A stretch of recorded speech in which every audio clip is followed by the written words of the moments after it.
Mon Dieu, j'ai tellement prié le petit Jésus pour pas être gay. Je veux pas que ça m'arrive, je veux pas que ça m'arrive, je veux pas que ça m'arrive, mais tu sais, il n'y a rien à faire. Le principe de Souper de filles, c'est qu'on invite quelques personnes qui viennent nous parler de leur expérience. On veut vous entendre, on veut entendre vos témoignages, vos anecdotes, votre opinion, ce que vous vivez. On veut explorer votre univers avec vous et tout en buvant un peu de champagne. Oui, écoute. Ah ouais? Bon. Ce serait toi. Merci.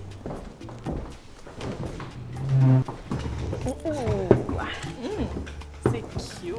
Un peu de champagne encore. Toujours pas long. Voilà. Bonsoir. Première entrée, salade et rillettes Super. au milieu, séparées. À partager. Bon, mais bon appétit, commençons. Puis commençons à discuter aussi, pour casser la glace de cette première entrée. J'aimerais que vous me parliez du premier moment que vous avez su que vous êtes lesbienne. Est-ce que vous l'avez toujours su? Comment ça? Est-ce qu'il y a un déclic? Y a-t-il un moment où on se rend compte de ça? Ben moi, ça fait longtemps que je pense. Non, mais j'y ai pensé pendant vraiment longtemps, dans le sens que quand j'étais adolescente, je réalisais que je m'identifiais beaucoup plus, dans le fond, aux filles quand c'était dans des relations. C'était comme, c'est ça que je recherchais. Je recherchais de l'attention de la fille. Quand je regardais des films, tout ça, je regardais la fille, puis on dirait que je voulais qu'est-ce qu'elle elle donnait, qu'est-ce qu'elle avait à offrir. Wow! Moi aussi, je suis comme définitivement la même chose. Ouais. Non, c'est ça, on dirait... c'est comme ça que j'ai commencé à réaliser, mais je me suis fait un petit peu beaucoup niaiser au secondaire. Fait que je pense... Sur ça? Oui, sur ça. On dirait que les gens ont fait mon coming out avant moi, là. Littéralement 6 ans avant moi. Et toi, tu le savais pas ou tu n'osais pas le dire? Je pense que j'osais pas me le dire même. Okay. C'était même pas de le dire, j'osais pas de me le dire. OK. Je me suis forcée à essayer de fréquenter des gars, me disant que je devais être anormale puis que j'allais finir par m'y faire. Puis finalement, j'étais la personne la plus bizarre, là. Ça devait être tellement awkward, comme ça devait être... Je suis mal à l'aise pour les gars avec qui j'ai fréquenté. Au secondaire, Non, mais t'as essayé. Non, mais plus vieux encore, Ouais, là. faut essayer. Moi, j'ai fait mon coming out en janvier dernier. Oh! Ouais. OK, c'est comme ça, là. C'est nouveau! Ah ouais? Bon, Merci. oui, ça vaut la peine. Ouais, merci. Bref, j'ai fait mon coming out en janvier dernier. Un jour, en rentrant du travail, il y avait une bonne chanson qui jouait à la radio dans mon auto. Puis ça m'a vraiment inspirée. Je sais pas, j'étais vraiment de bonne humeur. Puis là, le soleil, puis tout. Puis là, j'ai pris le téléphone, j'ai appelé mon meilleur ami. Puis sans vraiment y penser, j'ai fait genre, ah ouais, je vais juste te dire, ben tu sais, je suis gay. Puis il était comme, enfin! Parce que ça faisait des années qu'il me disait, ça te tenterait pas d'essayer avec une fille? Ah oui, ça te tenterait toi, pas? Non. Ça, puis j'avais un fichier sur mon ordinateur hot. Puis c'était toutes des filles. Subtil. Ouais. Ben, tu sais, non, ça m'a jamais traversé l'esprit de faire genre, oui, Catherine, t'es lesbienne. Non, c'était avant que ça Oui, le c'est dise. parce que je voulais être comme ça. Oui, ben oui, c'est ça, la transposition. Ouais, ça.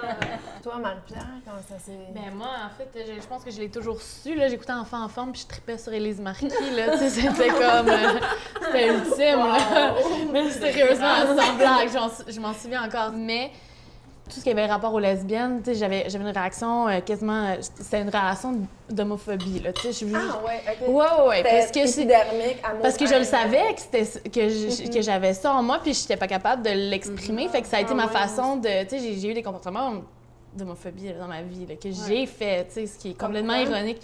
Ben, tu sais, genre, j'avais une prof, en fait, une coach de basket qui était lesbienne. Puis, tu sais, j'étais la première à dire « Ah ouais, lesbienne! » Puis, tu sais, c'était moi qui ai parti ça. Moi, c'est drôle, j'ai joué au basket tout mon secondaire, puis je me souviens, il y avait une fille dans une autre équipe qui avait de l'air de lesbienne, puis qu'on le savait qu'elle était lesbienne, puis qu'on n'arrêtait pas de l'écœurer, puis on était tellement pas fine avec. Mais ça a été ma première blonde, cette fille-là. Fait que, ouais, non, c'est ça, on l'écœurait, puis on la niaisait, puis on la traitait de plein de noms, puis on voulait pas être dans le même vestiaire qu'elle, puis... Mais tu sais, cette fille-là, j'ai sorti... C'était ma première blonde, c'est avec elle que...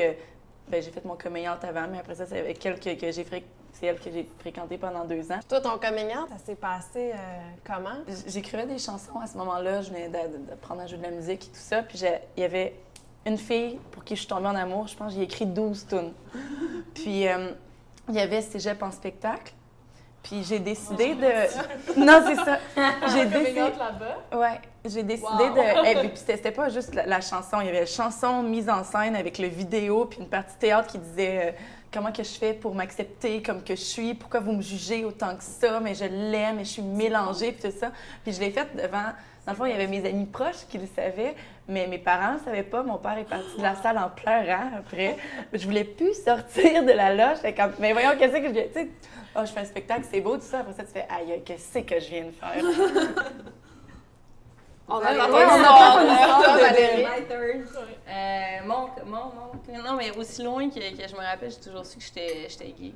En fait, au primaire, je me rappelle, il y avait une amie du primaire. Elle est arrivée un bon matin, on devait avoir 8 ou 9 ans, puis elle avait dit comme ça, genre, ah, mes parents, ils m'ont dit hier qu'ils m'ont parlé, puis ils m'ont dit que si j'aimais les filles, c'était correct, puis c'était aussi correct si j'aimais les gars, tu sais. Puis là, tout le monde riait de ça. Puis moi, j'étais là, wow, chanceuse. Des parents ouverts. Mais en fait, moi, je me suis pas dit chanceuse. J'ai retourné chez nous après l'école, puis en marchant, je me disais, ça y est, il y a quelque chose qui marche pas, là. Là, il y a quelque chose qui marche pas parce que tout le monde riait de ça, tu sais. Mon Dieu, j'ai tellement prié, genre, le petit Jésus, pour pas être gay. Puis comme, je veux pas que ça m'arrive, je veux pas que ça m'arrive, je veux pas que ça m'arrive, mais tu sais, il n'y a rien à faire. Tu sais, de passer mon cégep à me ramener des gars, à faire plus que mes amis hétéros, à comme essayer, tu sais, de vraiment être hétéro, sérieusement, ouais, ça a comme... J'ai essayé, on pourra pas me reprocher ça, OK? Et après, je me suis dit, OK, tu sais, je suis vraiment gay, assume, mais j'ai pas frenché de fille, rien, là. Fait que après, une autre fille à qui je parle sur Réseau Contact, puis j'ai dit OK, je suis intéressée à te rencontrer, puis je veux qu'on aille à New York. J'étais pas prête à le faire ici, tu sais, vraiment pas. Wow. Puis la fille, comme super game, est comme OK, je viens te chercher. Et comme, elle est venue me chercher 2 heures après, j'ai fait mon sac, j'ai dit, j'ai dit à une amie que je m'en allais, t'es folle, on sait pas c'est qui, tu peux te faire agresser, tu sais, comme, dans le jeu. Mais je suis partie avec cette fille-là, qui est quand même une fille merveilleuse, avec qui j'ai sorti pendant 9 mois. Puis on est parti à New York, puis à New York, on a eu une super belle date, puis finalement, tu sais, à la fin de tout ça, puis tout cet alcool-là, tu sais, on a fait l'amour. Mais j'étais pas prête pour la première fois. Ben moi, pour la première fois. Elle, ça faisait longtemps, là, quand même game, la fille. Ouais. Puis après ça, j'étais allée dans la douche de la chambre d'hôtel, j'ai pleuré ma vie, là. Mais comme tellement, là, j'étais genre, tu sais, parce que c'était fait. Non, genre, non, mais tu sais, parce que pendant qu'on faisait l'amour, c'est super intense. Hein. Mais pendant qu'on faisait l'amour, je me disais, qu'est-ce que mes parents penseraient s'ils me voyaient, tu sais. J'avais honte de ce que je venais de faire, comme de ma sexualité avec une fille, tu sais, on n'a pas fait grand-chose, là. Mais j'avais quand même honte de, tu sais, de ce qu'on venait de faire. Puis, en tout cas, pour moi, ça a été super émotif. Hein. Je suis super émotive. Ma mère, faut qu'elle le dise à son milieu de travail. Même chose pour mon père, mais pas juste ça, à la famille. C'est les parents qui font la job sale. C'est genre de dire, OK, tu sais, c'est moi qui est gay, mais c'est aussi un peu ma mère, tu sais.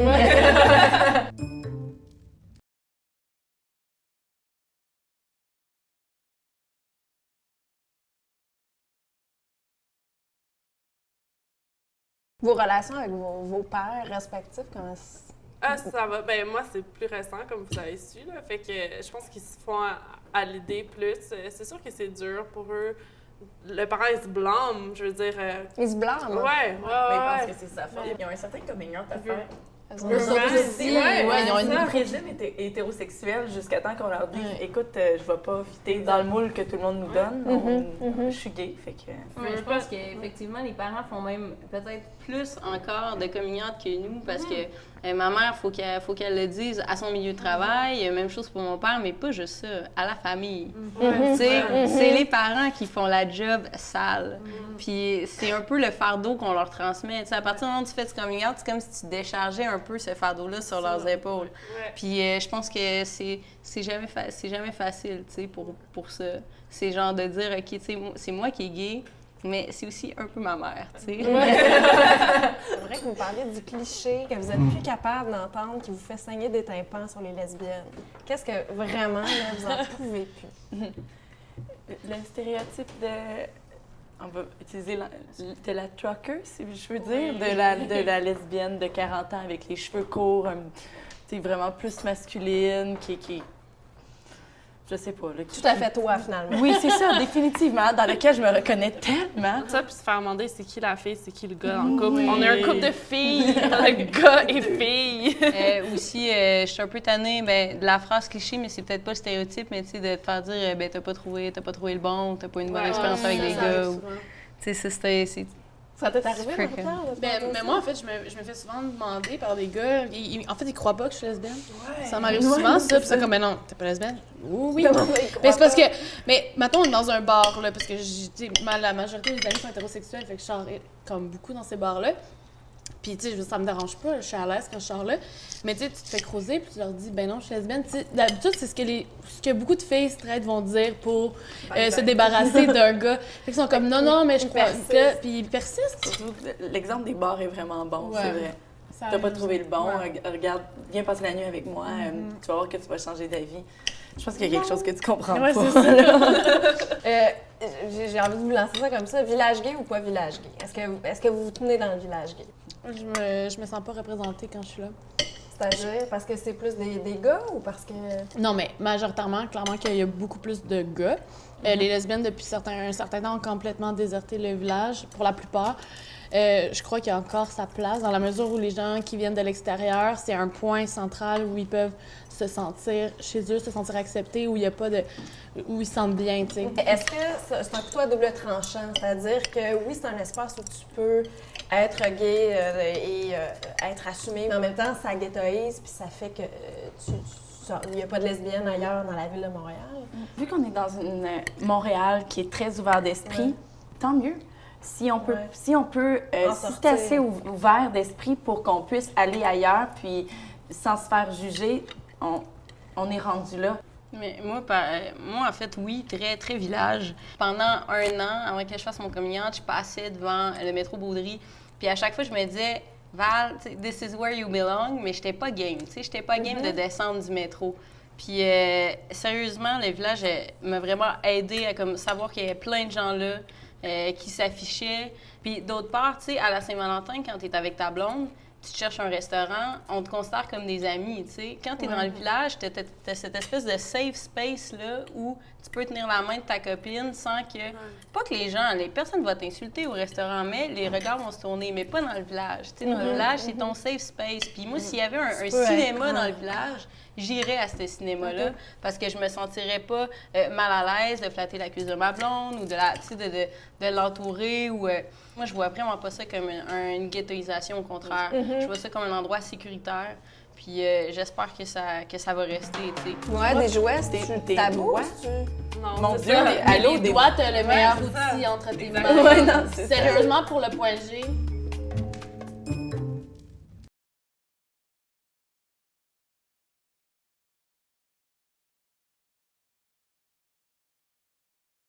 Votre dessert. C'est quoi? Donc Merci. ici, on a des petites tartelettes au citron. Donc ça se Mm. passe bien. Oui, merci. Ouais, vous êtes Oui. rassasiés. Oui. Merci. Chloé, c'est votre genre de fille? Ben, cute. Ouais, mais straight, ça paraît qu'elle est straight. On t'aime, Chloé. On est rendu au dessert. OK. Ça veut dire qu'on Ça On parle de... sucré. Le sexe. OK.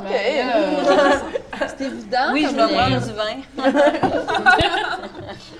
Quelles sont les questions? Qu'est-ce que vous avez à dire sur le sexe, mesdames? Ben, c'est bon.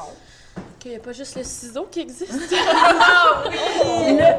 Tellement le stéréotype du ciseau. Je pense que mes amis straight, mes amis gays, tout le monde sont comme « Est-ce que vous faites le ciseau? » Avec le geste. Ouais, avec le geste. Ça vient Comme tout tu dans le l'as-tu geste. déjà essayé? Impossible. Qu'est-ce que vous faites alors? L'amour. On fait Ouais. l'amour. C'est super romantique, mais je comprends là. Tout ce la mécanique, là. Ben, on s'entend que moi, Je pense qu'elle aimerait du graphique. que j'ai calculé que la première fois que j'ai fait de l'amour avec une fille, c'est la première fois que j'ai eu un orgasme. On s'entend là-dessus. Je pense que ce qu'on démystifie souvent, c'est qu'avec un gars, une fille, il y a pénétration. Ouais, Dans notre tête, un gars, en tout cas, faire l'amour, c'est pénétration. Mais c'est tellement 1352 choses de plus que ça. Tu sais, Ouais. le corps, c'est un objet sexuel au complet. Fait que tu peux embrasser, comme toutes les parties sont érogènes. Fait que il n'y a pas juste la pénétration ou le ciseau. C'est pas une genre. finalité, justement, parce Ouais. que, tu sais, je veux dire, comme, avant, je veux dire, le gars puis la fille vont faire des préliminaires, puis à la fin, ils vont Ouais, venir à faire la pénétration, puis tandis que, je veux dire, entre deux filles, ça, je veux dire, ça progresse, puis tu peux aller, tu peux, tu sais, je veux dire, tu peux faire ça, après ça, tu peux revenir, tu peux faire d'autres choses. Je veux dire, c'est en continu, sans Souvent parler aussi, des orgasmes multiples. Sans parler de ça. Sans parler. Souvent, dans le couple hétérosexuel, le clitoris est un peu une espèce d'objet comme ça qui sert de décoration. Qui traîne. Ça pourrait être comme perçu comme un l'orignal, préjugé, mais honnêtement. c'est un Je me porte préjugé. à la défense des En fait, ce que je dis, clitoris c'est qu'au début, hétérosexuels. ce que j'essaie de dire, finalement, c'est que c'est plus complexe, puis peut-être que, en fait, dans les relations lesbiennes, on voit, comme Amélie l'a dit, le corps en entier comme un objet de plaisir ou un sujet de plaisir au choix, plutôt que juste par la pénétration. Ouais, Ça veut pas mais dire que la pénétration n'existe pas. Ouais. OK. La pénétration existe. Ah oui? Mais il y a autre chose. Ouais. Est-ce qu'une lesbienne vaginale est un peu comme... Des questions. Des jouets. Ouais, des jouets, des c'est tabou? doigts. Non, Mon c'est Dieu, ça. mais allô, des Toi, t'as le meilleur c'est ça. outil entre tes mains. Exactement. Ouais, non, c'est ça. Sérieusement, pour le point G, Ouais, non, mais c'est ça, On je dirait que tu veux faisais dire. une Non, non, mais En plus, toi, tu fais sais pas- que non, non. Ouais, non, on se connaît bien. c'est On facile connaît de bien trouver le notre bonheur. Je pense qu'on connaît bien notre corps, fait qu'on est capable de bien comprendre le corps de l'autre aussi. J'ai pas de vrai pénis, fait que je peux pas le savoir pour un gars, là, mais avec un... Ouais, mais ça me Peut-être surprendrait tu le sens. qu'il curve à ce point-là. OK, champagne, là. Champagne. Mais tu vois. Oh my god, il y en a ouais. deux. C'est C'était tout vraiment des fait ça fois, de hein. contrôle. Je sais. Strap-on ou pas de strap-on? Ah, la fameuse question du strap-on. Ouais. Moi, je trouve que la question, c'est une question déguisée que les hétérosexuels verront pas. Mais la question, c'est top ou bottom?